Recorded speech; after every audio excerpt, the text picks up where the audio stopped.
తల్లికి వందనం మీద ఒక ప్రశ్న వేయడం జరిగింది.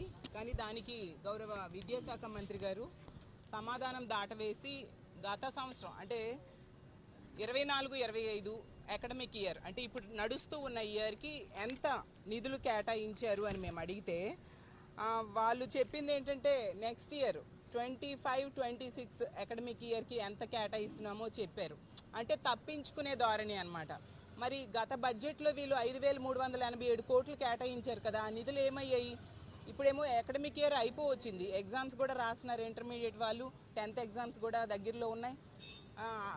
పిల్లలు ప్రైవేట్ స్కూల్స్లో చదివే పిల్లల తాలూకా తల్లిదండ్రులు ఫీజులు కట్టలేక ఇబ్బందులు పడుతూ ఉండే పరిస్థితి. అసలు వీళ్ళు ఈ తల్లికి వందనం అనే పథకాన్ని ఈ సంవత్సరంకి వర్తిస్తారా లేదా అనేది చెప్పకుండా దాటవేసేశారు. మేము ప్రభుత్వాన్ని సూటిగా ప్రశ్నిస్తూ ఉన్నాం, ఈ అకాడమిక్ ఇయర్కి మీరు తల్లికి వందనం పథకం వర్తింపజేస్తారా లేదా? పోనీ మీరు అది వర్తించక చేయకపోతే జగనన్న పెట్టిన అమ్మఒడి పథకం అది ఒక ఆన్గోయింగ్ స్కీమ్, దాన్నైనా ఇచ్చిన తల్లిదండ్రులకి కొంత ఉపయోగపడుతుంది. అది కూడా ఈ రోజుకి కూడా ఇవ్వని పరిస్థితి. ఆ రోజు జగన్మోహన్ రెడ్డి గారు డ్రాప్ అవుట్స్ని తగ్గించడం కోసం ఈ అమ్మఒడి పథకాన్ని ప్రవేశపెట్టి ఎంతో చక్కగా పిల్లల తల్లి అకౌంట్లో వేసి వాళ్ళ చదువుకి సహకరించడం జరిగింది. కానీ వీళ్ళు మాత్రం ఈ రోజుకి కూడా ఆ పథకాన్ని అమలు చేయకుండా ఈరోజు చిన్న పిల్లల్ని మోసం చేయడం నిజంగా దారుణమని తెలియజేస్తూ ఉన్నాను. ఇలా తప్పించుకునే ధోరణి కాకుండా పిల్లలకి సరైన టైంలో వాళ్ళకి ఇవ్వాల్సిన తల్లికి వందనం డబ్బుల్ని వాళ్ళ అకౌంట్స్లో వేయాల్సిందిగా కోరుతూ ఉన్నాము. అలాగే తీసుకుంటే మహిళల పని ప్రదేశాల్లో మహిళల పైన లైంగిక వేధింపుల గురించి మాట్లాడుతూ దిశ యాప్ అనేది, ఆ రోజు మహిళల రక్షణ కోసం జగన్మోహన్ రెడ్డి గారు దిశ యాప్ని, దిశ చట్టం, దిశ పోలీస్ స్టేషన్స్ని తీసుకురావడం జరిగింది. దిశ చట్టం అనేది మీ అందరికీ తెలుసు, ఇక్కడ అసెంబ్లీలో తీర్మానం చేసి కేంద్రం దగ్గరికి ఆమోదం కోసం పంపిస్తే అక్కడ పెండింగ్లో ఉంది. ఇప్పుడు వీళ్ళు కూటమి అనేది కేంద్రంతో కూడా ఎలియన్స్లో ఉంది కాబట్టి ఆ పెండింగ్లో ఉన్న దిశ చట్టం ఆమోదం అయ్యేట్టుగా చేసి అమల్లోకి వచ్చేట్టుగా చేయాల్సిన అవసరం ఎంతైనా ఉంది. లేకపోతే ఈ దిశ యాప్ అనేది 9 నెలలైంది ప్రభుత్వం అధికారంలోకి వచ్చి, ఈరోజు పని చేయకుండా ఉండిన పరిస్థితి. ఇప్పుడు పని ప్రదేశాల్లో ఆడవాళ్ళు ఉద్యోగం కోసమో పని కోసమో వెళ్ళినప్పుడు దిశ యాప్ లాంటి యాప్ కనుక ఉండుంటే చక్కగా SOS బటన్ నొక్కి వాళ్ళ మీద అఘాయిత్యాలు చేయడానికి పూనుకునే వాళ్ళకి వ్యతిరేకంగా పోలీసులు వెంటనే వచ్చి ఆ ఆడవాళ్ళని రక్షించే పరిస్థితి ఉండేది. కానీ ఈరోజు దిశ యాప్ లేకపోవడం వల్ల మహిళలకు రక్షణ లేని పరిస్థితి అయిపోయింది. కాబట్టి తక్షణమే ప్రభుత్వానికి మేము కోరుకున్నాం ఏంటంటే దిశ యాప్ని పునరుద్ధరించాలి. మీకు ఆ దిశ అనే పేరు జగన్మోహన్ రెడ్డి గారు పెట్టారు కాబట్టి ఆ పేరు కొనసాగించడం ఇష్టం లేకపోతే కొత్త పేరు పెట్టుకునైనా దిశ యాప్ లాంటి వ్యవస్థని తక్షణమే తీసుకురావాల్సిన అవసరం ఉందని మేము తెలియజేయడం జరిగింది. అలాగే తీసుకుంటే మొదటి నుంచి కూడా మేము చెప్తూ ఉన్నాము, ఈ కూటమి ప్రభుత్వం అధికారంలోకి వచ్చాక ఉద్యోగుల్ని నెట్ట నిలువుగా మోసం చేశారు. ఇప్పటికీ 9 నెలలైనా ఒక్క DA కూడా ఇవ్వలేదు, ఒక IR ఇవ్వలేదు. అలాగే PRC కమిషన్ అప్పుడు జగన్మోహన్ రెడ్డి గారు వేసిన PRC కమిషన్ చైర్మన్ని ఈ ప్రభుత్వం అధికారంలోకి వచ్చాక తీసేయడమే కాకుండా ఇప్పటికి 9 నెలలైనా కొత్త PRC కమిషన్ చైర్మన్ని వేయలేదు.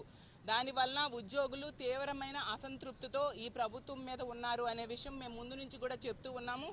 దానికి ఉదాహరణగా ఉత్తరాంధ్రలో మనం చూసాము, టీచర్ MLCలో వీళ్ళు అందరూ సపోర్ట్ చేసిన అభ్యర్థి ఎంత దారుణంగా ఓడిపోయాడు అని.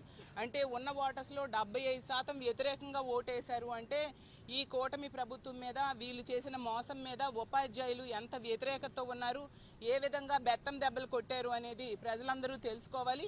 కాబట్టి ఇప్పటికైనా ఈ ప్రభుత్వం వాళ్ళు ఎన్నికల మేనిఫెస్టోలో ఇచ్చిన హామీలు, ఎన్నికల సమయంలో ఇచ్చిన హామీలు తప్పకుండా నెరవేర్చాల్సిన అవసరం ఉంది. ఎందుకంటే ఈ బడ్జెట్ సెషన్లో కూడా మనం చూసాము, ఇచ్చిన మేనిఫెస్టోకి వాళ్ళు ఇంటింటికి పంచిన బాండ్స్కి ఈ బడ్జెట్కి ఎటువంటి సంబంధం లేకుండా ఉంది. కాబట్టి ప్రజలలో దీని మీద అప్పుడే తీవ్రమైన వ్యతిరేకత ఈ ప్రభుత్వం మీద ప్రారంభమైంది. కాబట్టి ఎప్పటికైనా బుద్ధి తెచ్చుకొని ఇచ్చిన హామీలన్నీ అమలు చేయాల్సిందిగా ఈ ప్రభుత్వాన్ని కోరుతున్నాను.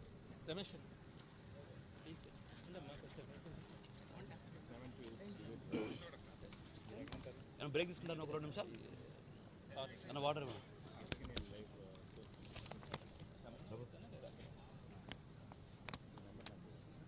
ఒక నిమిషం.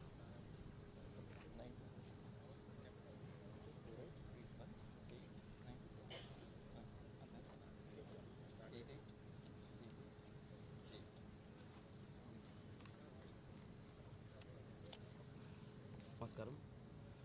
ఈరోజు ఒక బీసీగా పుట్టిన మేము ఎంతో బాధపడుతున్న రోజు యాక్చువల్గా. ఎందుకంటే ఈరోజు బీసీలకు సంబంధించి ఒక 2 ప్రశ్నలు శాసన మండలిలో పెట్టడం జరిగింది. ముందుగా చేనేత కార్మికుల గురించి, వాళ్లకు నేతన్న కార్మికుల గురించి ఈ కూటమి ప్రభుత్వం ఏం చేసింది, వాళ్లకు ఏం స్కీమ్లు ఇచ్చారు, నేతన్న నేస్తం పథకం ఇంప్లిమెంటేషన్ అవుతుందా లేదా అనే దాని మీద క్వశ్చన్ అడుగుతూ సప్లిమెంటరీ క్వశ్చన్గా నేను లేచి ఆప్కో చైర్మన్ నియమించారా లేదా, ఒకవేళ నియమిస్తే మీటింగ్స్ ఏమైనా కండక్ట్ చేశారా లేదా, సొసైటీ సంబంధించిన బకాయిలు ఉన్నాయి, ఆ బకాయిలు ఇంతవరకు తీర్చలేదు, అదే కాకుండా సొసైటీ వాళ్ళ దగ్గర ఎటువంటి ముడిసరుకు తీసుకుంటలేరు అడుగుతూ, అదే క్రమంలో ఎన్నికల ప్రచారంలో ముఖ్యంగా ఈ కూటమి నాయకులు చేసిన ప్రచారం చేనేత కార్మికులకు మన ప్రభుత్వం వస్తూనే 200 యూనిట్లు మీకు ఉచితంగా ఇస్తాము, దాంతోపాటు చేనేత కార్మికులకు ప్రత్యేకమైన బడ్జెట్ పెడతామని చెప్పి పెట్టడం జరిగింది. ఇదే చట్టసభల్లో ఇవన్నీ వాగ్దానాలు చేశారు మీరు ఇంతవరకు ఏవి నిలబెట్టుకోలేదు, ఎందుకు నిలబెట్టుకోలేదనేసి మంత్రి గారిని సూటిగా అడగడం జరిగింది. జరిగితే ఎంత చెప్పినా వాళ్ళు మేము చేస్తాం, మేము చూస్తాం అని చెప్పడమే కానీ ఇంతవరకు దాని ఎంత బడ్జెట్ కేటాయించాము, లేకపోతే ఎప్పుడు ఇంప్లిమెంట్ చేస్తాము అని చెప్పిందే లేదు. దాంతోపాటు ప్రతి ఒక్క చేనేత కార్మికులు నేతన్న నేస్తం పథకం కోసం పడిగాపులు కాస్తున్నారు.